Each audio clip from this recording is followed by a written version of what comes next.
not to really shift gears, but just to kind of say something that was on my heart is this, it's a community, it's a body of believers. And when you come together, there's just something about it when we come together. Even the word says that. And I know we can touch things together over the phone. I mean, I've prayed with many people over the phone. People's prayed with me over the phone. It's so different. FaceTime, whatever. But man, it's just something about that coming together.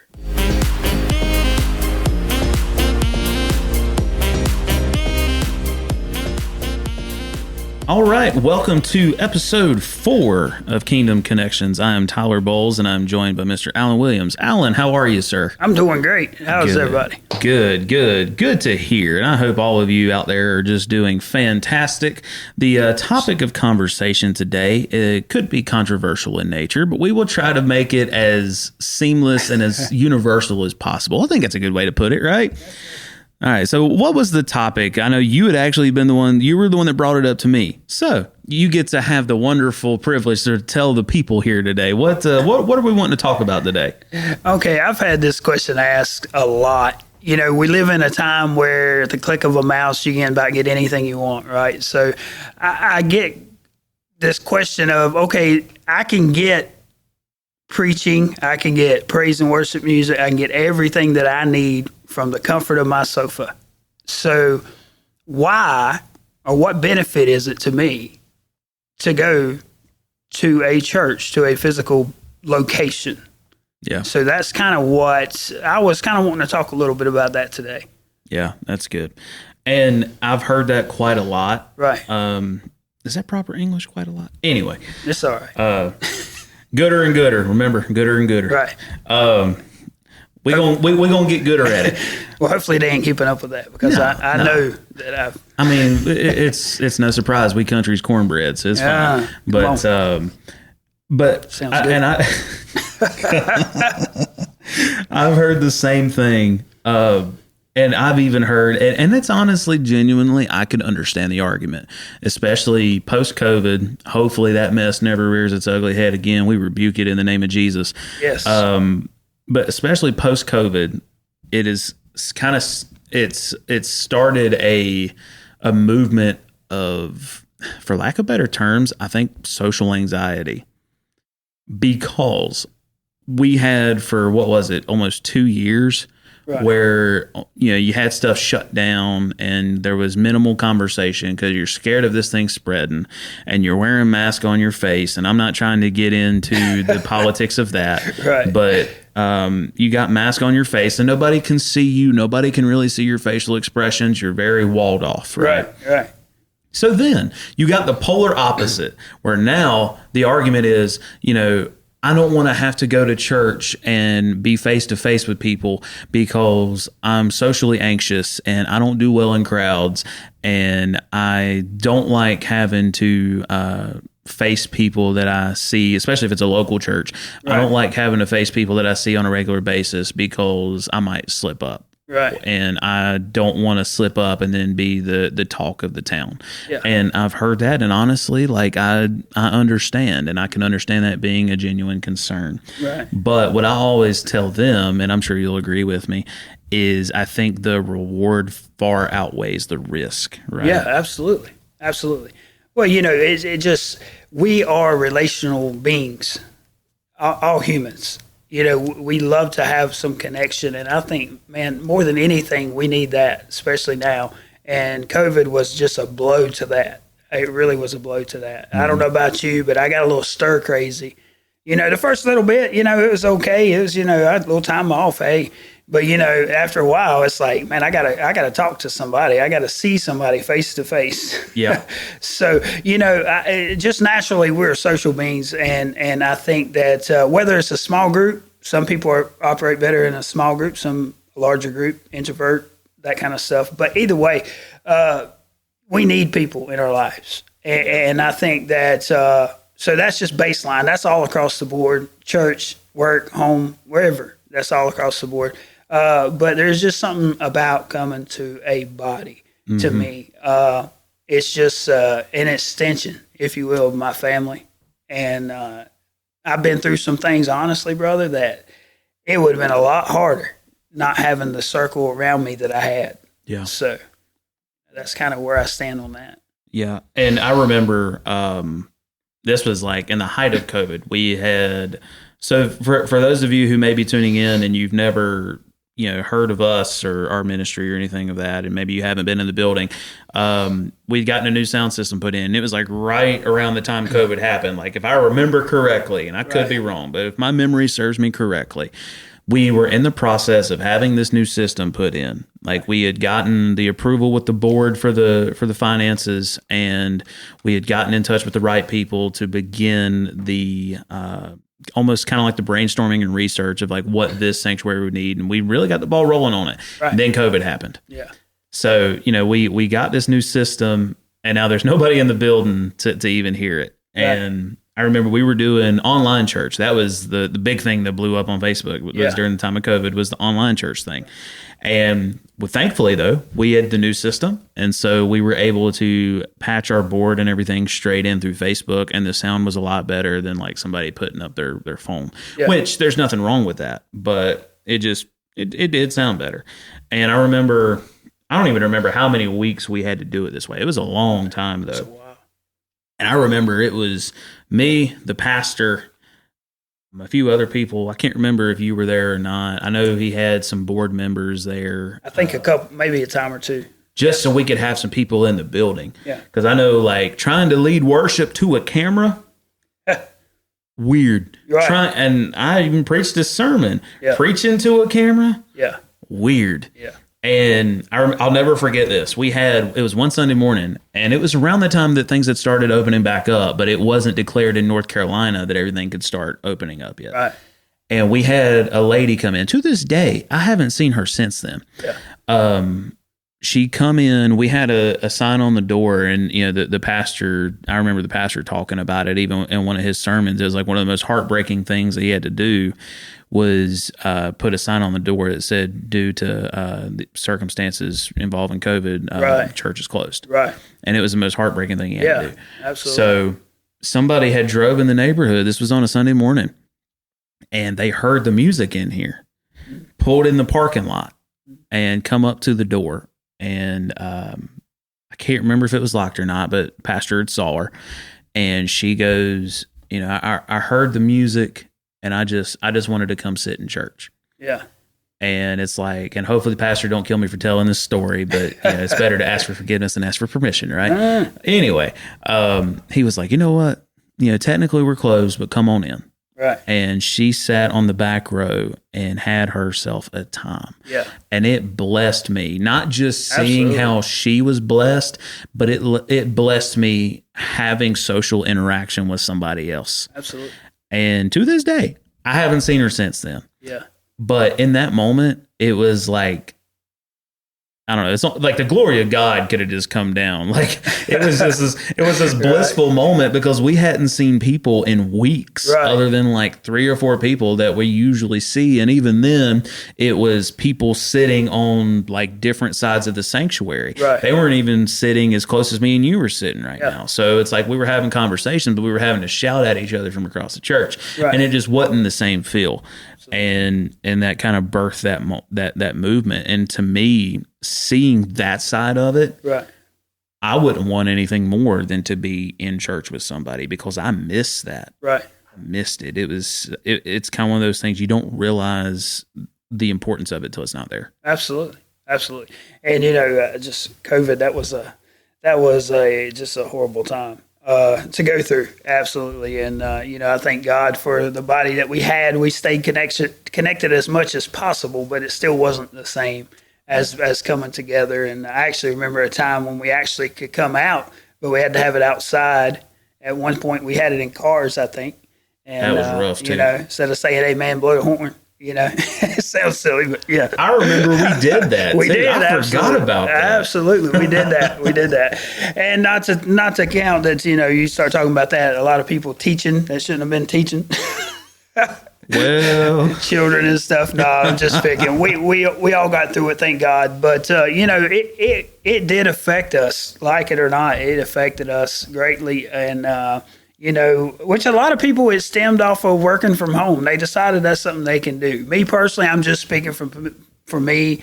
Not saying I would never do it, but it would be hard for me just to be at home by myself all the time. I mean, I need that little separation. And then there's times I'm like, especially on a bad day, it's like, man, I'd just be home, working from home. But no, we need that. And this is coming from me. A lot of people wouldn't know it now, but most of my life I was kind of shy, didn't really want to be around crowds. And, now it's just like I can't imagine not having those people around me. And I don't know, it's just something about it. It's hard to put in words. But, from the church perspective, just to kind of, not to really shift gears, but just to kind of say something that was on my heart is this, it's a community, it's a body of believers. And when you come together, there's just something about it when we come together. Even the word says that. And I know we can touch things together over the phone. I mean, I've prayed with many people over the phone. People's prayed with me over the phone. It's so different. FaceTime, whatever. But man, it's just something about that coming together, and just knowing, hey, I'm not alone. I physically see the things that the people around me and talk to them. And, it's a whole different thing than just sitting at home. It really is. And talking to the people, maybe you're listening to this and you've never set foot in a church. So, right. We're speaking from the perspective of, we have been in church pre-COVID. We know the importance of the community, right? Right. We know that COVID happened. Yeah. It got stripped away. Yeah. How bad that hurt. How uncomfortable that was. But speaking to the person who has never experienced it one way or the other, they've never stepped foot in a church, they've never sat in a pew. All they've ever done was online, both pre-COVID, during COVID, post-COVID. That's all they've ever done is online. They're like, why would I want to change anything? So obviously, if you've been in church, you know that it's not the same. Right. But for somebody who's just simply never experienced it, here's what I would say to you. Do I think that you can get the same experience at home? It's kind of multifaceted. Yes and no. Can you hear the word? Yes. Can you hear music? Yes. Is it going to have the same effect as being in the building? No. And for multiple reasons. When you get in a building with people, and I can't speak for every church worships different. Every church is different as far as how the word is preached. But I know for circles like ours, people's worship, for lack of better terms, it's contagious. Yeah. You see one person start shouting on the front row, and it's going to make its way towards the back. Right. Because we, just like you said, we're social people. Yeah. And psychologically, this is going to sound really weird, but psychologically, nobody likes to be an outcast. Right. And so when you start seeing one person worship, and then the person over here starts worshiping, this one over here starts praising, right, you almost feel a sense of responsibility to do the same thing. And I would even argue that we're wired to do that. Right. Because Jesus said, if these people won't praise me, the rocks will cry out. Right. Which tells us we have a responsibility to do that. Right. When you're sitting on your couch and there ain't nothing but you and the dog outside, it's not, unless that dog starts howling, you ain't going to have any sort of responsibility, quote unquote, right, to continue with that mandate. Because, okay, you're seeing it on a screen, right, you're seeing a polished version of it, but until you're there and you're getting it up close and personal, it's not going to be the same. I can tell you that I have tuned into church services online, and I have even, so this was, again, during COVID, just another quick story. Churches were shut down, obviously. Yeah. But there were some churches that started to open across the country. Some places were more quick to open than North Carolina was.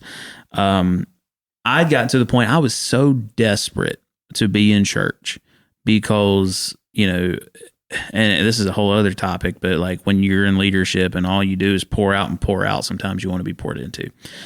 So I'd even got to the point where I'd come in here and I had put that church's service on the big screen, had their music going through the system, like tried to make it as close to possible as an actual church service in the building, and it still wasn't the same. Right.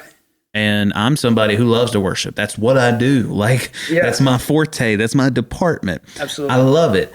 and it still wasn't the same. Right. There's nothing like going and having that experience for yourself. Right. Nothing even comes close. Absolutely.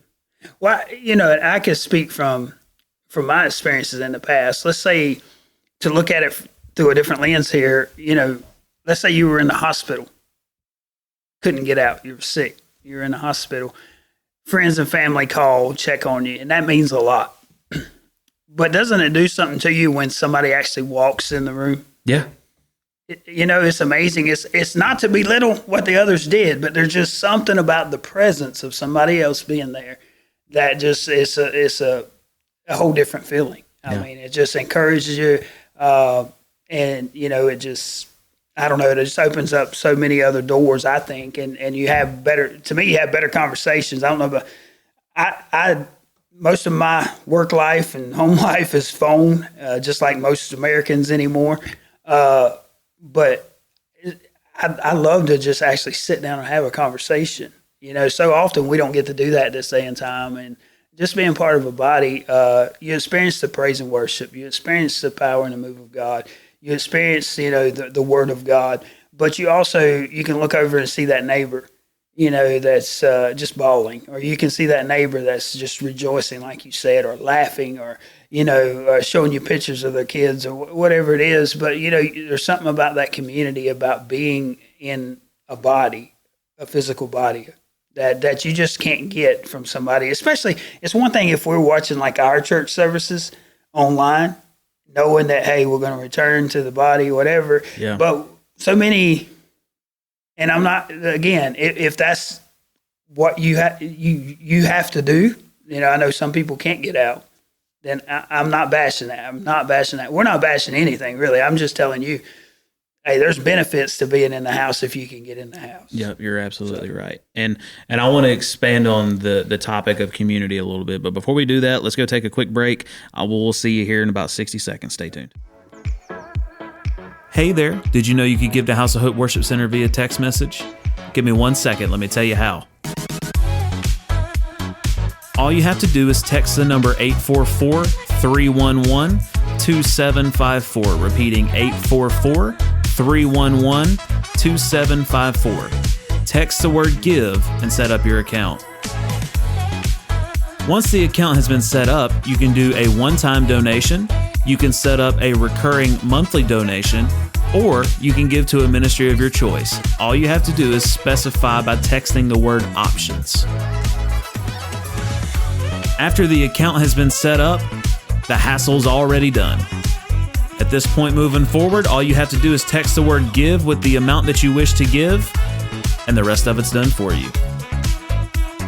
Thank you for your giving. It is greatly appreciated, and God bless.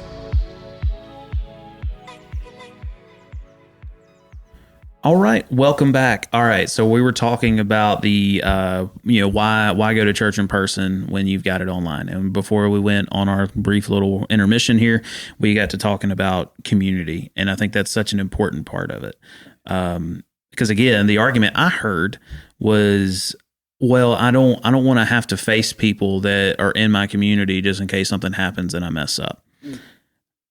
However, I want to take that same argument, but let's flip it a little bit, right? Because for one, I'm trying to be careful about how I word this. If all the church people that you go to church with, like if they're quick to go run and tell your business, they're not what a church member should be. Right. I can about promise you, though, that is far few and in between. Right. Typically, when you go to church, you go in person, you connect with people. They are they're good people. They want to do as the word says, just like obviously there is something pulling on your heart to do the same thing. You guys are there, you're learning together. Right. I would argue that having that sense of community, when you do fall, right, you have somebody that is like, hey, it's not the end of the world. Pick yourself up, dust yourself off, keep going. Right. You can fall 7 times, but stand up 8.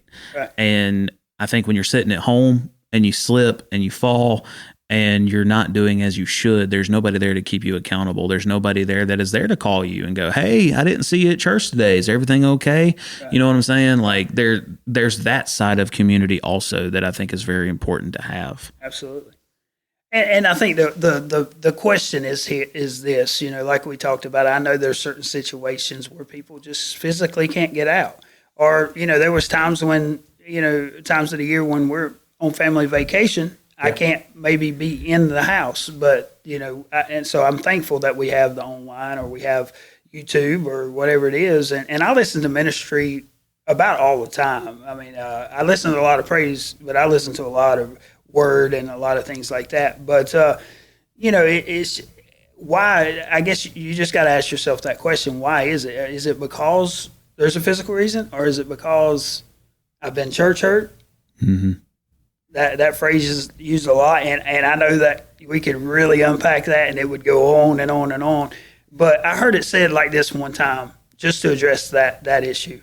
How many times have you been to the doctor and didn't like the treatment you got?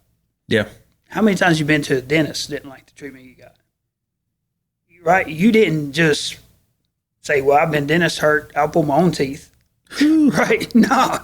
You're right. No, that ain't me. I'm sorry. He's put the pliers away. I'm country, but I'm not that country. Oh, gosh. But at the end of the day, it sounds silly, but I mean, a lot of times we do the same thing, right? Well, okay, let's keep going until we get this thing right. We just, there's something about being a part of the body. And I think that you need to find a way to connect and pray. Pray.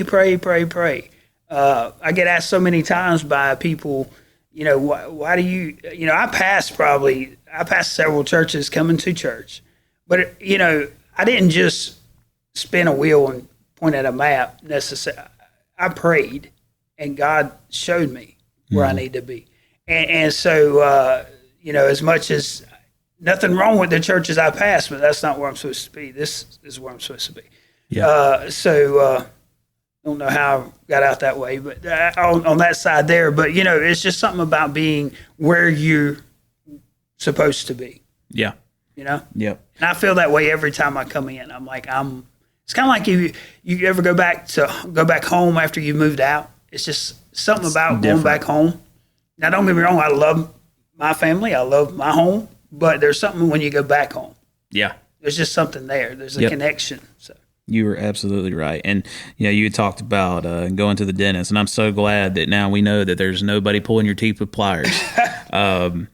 So I can rest my head at night knowing that you go to a dentist, even though you may not like the treatment you get. But I kind of want to talk about that a little bit more, right? So I've heard that same thing. And for those of you who know me, I like to eat. I'm a pretty big old boy. I like to eat. That being said, I've gotten food poisoning from places. And I know we're not mentioning names, but I'm just going to mention the name just for the sake of it, right? I got food poisoning from Burger King one time, right? It was terrible. Ask me if I want to go eat Burger King after we leave here. Absolutely. Because now, would I go back to that same Burger King? No, probably not. But would I go to another one? Yeah. Do you let one bad experience at a restaurant, particularly with a chain, do you let that one bad experience like tarnish the whole chain? Right. No, just that one store. Right. Just like when you are church hurt, are you going to just totally disregard churches in general because of an incident that you had at one church, whether it really be right, wrong, indifferent, whatever the case might be? No. Right. And I granted, I'm not saying just because you have one little bitty issue, which you should not meaning to do this, but nice little segue. Not meaning that you shouldn't stay whenever things get difficult, because there are difficult conversations. If you don't know what I'm talking about, we've got 2 previous episodes that you can go back and listen to where we talk about this. Right. But are there some incidents where there are just some things you can't look past? There are just something maybe doctrinally that you just don't agree with. Maybe you've been hurt and there's a spirit of offense that they refuse to deal with. Would you say that you would have to go to another church? Yeah, I agree with that. And I don't think that you should go somewhere where you're battered and beaten all the time. Right. And I don't think the Lord requires that of you. Right. But having that one experience, or maybe that handful of experiences at that one building, at that one church, should you let that keep you out of every church in America if you're listening in the United States? No. I would just stay away from that one. As bad as I hate to say it, unfortunately, that's just how it is sometimes.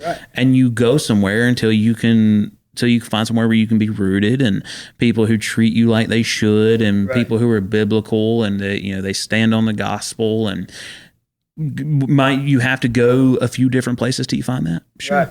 Sure. I'm not denying that, but I think it's I don't think it's genuine to have an argument saying that I got church hurt and I'm not going to go to church again. If you've got all these churches, like you said, you pass churches getting here. If you've got all these churches just about on every street corner, I think it would be disingenuous to say all churches are bad. I'm not going to go step foot in a church because I'm scared of getting church hurt until you've been to all the ones in your community. You're not going to stop eating just because you had a bad meal at a restaurant. At least I'm not. I'm too big to be doing all that, brother. That's right. If I get a bad steak at a steakhouse, I might just go to another steakhouse. That's right. You know what I mean? That's right. You got me wanting Whopper all of a sudden. But no, you're absolutely right. And just a disclaimer, if your church says we're the only ones that's got it right, run. I'm sorry, but just run, because the body is massive. And listen, coming back to that point too, the body is the word declares that we're a body fitly joined together. And so there is things that my fingers do that they cannot do if they're not attached to my hand. Right. And I'm not going to go through anatomy and just break down every part of the body, but the truth is that it flows better together. It works better together, works the way it's supposed to together. And I'm not saying you cannot be connected in this digital age with people and you still have that bond and that connection. But that physical connection of just being around people, sometimes I could be having the worst day and just somebody shaking my hand. I could have just had a week where everybody was in my grill. Everybody was on my case. Everything was my fault. Work was just going rough. Maybe I had some issues at home. And I'm like, I feel like when I physically walk into the building, I can just take a breath.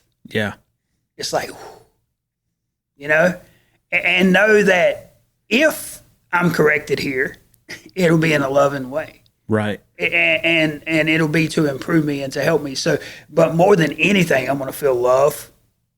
I'm going to feel community, and just the opportunity to help make somebody else's day, shake somebody else's hand. I've said many times, a lot of people look at me a little cross-eyed when I say it, but I've done a lot of things in ministry. And one of my favorite things to do is to greet people.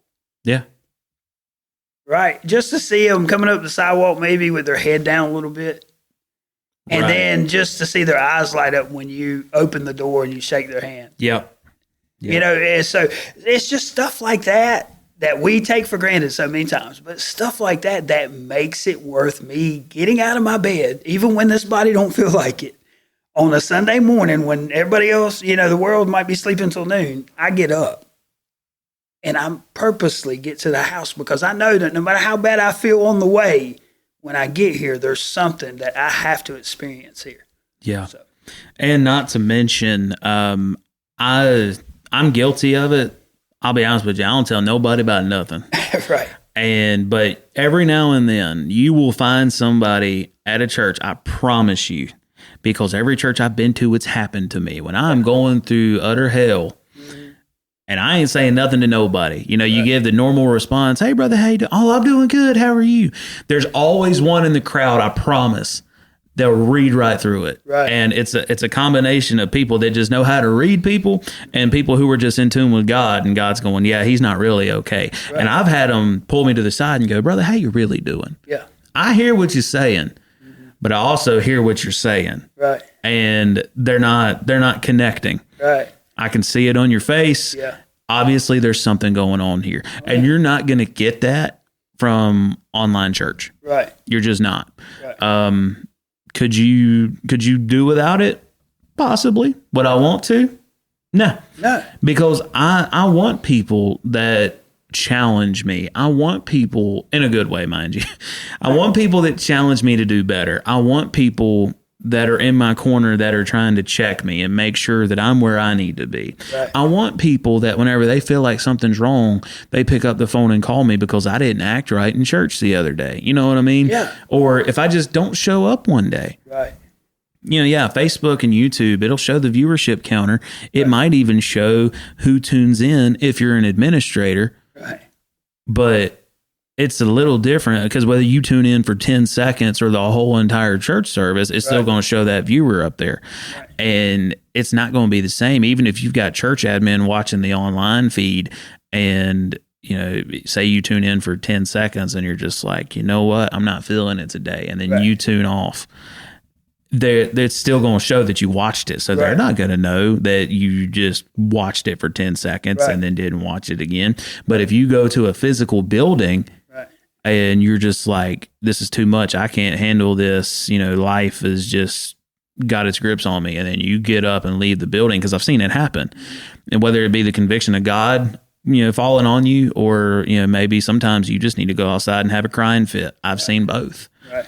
I promise you, somebody's going to notice you getting up and walking out, and they're going to follow you and go, hey, what's going on? Are you okay? Right. You're not going to get that when you're just doing online church. Right. And and it's like you said, it's not necessarily just cracking on the online church. I mean, obviously we do online. Absolutely. If we didn't believe in it, we wouldn't do it. Yeah, absolutely. But I don't think it's very wise that be your only source of going to church. Right. I think that's kind of what it boils down to. Absolutely. So there's just the community that's behind it is so powerful and so important, I think.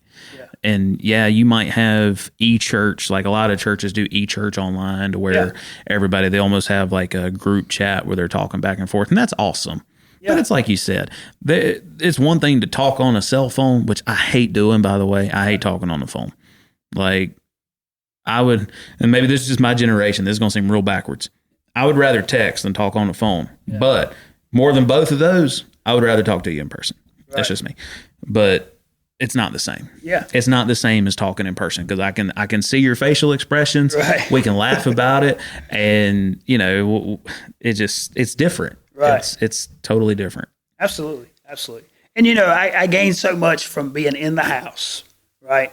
And hearing the Word of God. And listen, the Word of God doesn't go out void, and it's going to encourage you, it's going to strengthen you, it's going to help you no matter what platform, whether you're reading it, listening to it, or somebody is online talking to you, or having a conversation about it. It's gonna affect you, and it's going to do what it's sent out to do. But at the end of the day, I have received so much in the house, but I'm telling you, brother, over the years, some of my greatest breakthroughs come in conversations I was having in the parking lot. Yeah. Right? And it's one thing to see the pastor online. I mean, he's great, no matter where you see him, in my opinion. But when I can actually see him out here in the parking lot, playing with the little ones, or, talking to the brothers and sisters, or even talking to myself, and, it's just something else. It's a whole different connection that I cannot get just by watching him. Yeah. You're absolutely right. Well, I think we're about out of time. Just reiterating, I'm not necessarily trying to pull you one way or the other. If you're listening to this, maybe you're in that boat and you're like, I just don't see the point in going to church in person when I can do it online. And we talked about this before we had even started recording. I don't think it's necessarily my job to convince you. Right. At the end of the day, like, you're going to have your mind made up one way or the other. Right. But what we wanted to do today was simply tell you the benefits of in-person church. And they try to replicate it, but it's not the same. Right. So if you're listening and maybe you're still in that boat, you're just going to have to weigh out your options. And is that community something that you want? I think it's necessary. But if we differ and you don't think it's necessary, then that's on you. I I would not want to be in your shoes because I think community is important, but it's at the end of the day, it's your decision, and I think that you're going to have to make a decision based on what's best for you, what's best for your family. And I think with us speaking, I think what's best for you and what's best for your family is having that community, is having those people that you can go to. Right. So, but you'll just have to make that call for yourself. Absolutely. So, and just hey, this is bottom line where I come from. Just a simple, hey, get out and try it again. Yep. Okay, maybe you got hurt. Maybe you've been out a while. Maybe you've been just at home and you're still reading your word. You're still praying. You're still watching the services. Man, that's awesome. That is awesome. But let me encourage you to try it one more time. Yeah, so good. And I think such a good note to end on. Absolutely. So we appreciate you. We hope that you took something from this. We hope that it encouraged you to get out and try church again. That's absolutely. Yeah, that's awesome. So we love you. We appreciate you. God bless. See you next time. Hey guys, real quick before I let you go, this is Worship Pastor Tyler Bowles, and I'm also one of the podcast hosts here. I just want to take a minute to invite you to our services if you're in the Lexington, North Carolina area and you don't already have a home church. We have services on Sunday morning at 11 a.m. and Wednesday night at 7 p.m. We have programs in place for all ages, so please bring your family, tell your neighbors, tell your friends, have them bring their kids. We would love to get to meet you and connect with all of you and partner with you and believe with you for the things that you are believing God for. Because something very powerful happens whenever we gather together in one mind with one accord, because the Bible says then a suddenly happens. And I just want to agree with you and bind together with you for the suddenly moments, for those breakthroughs you may need. So if you were in the Lexington, North Carolina area and you don't already have a home church, the address is 117 Harris Road, Lexington, North Carolina, 27292. Again, that is 117 Harris Road, Lexington, North Carolina, 27292. We would love to see you. We would love to see your family. We would love to get to know you. We love you. We appreciate you. We are praying for you. God bless.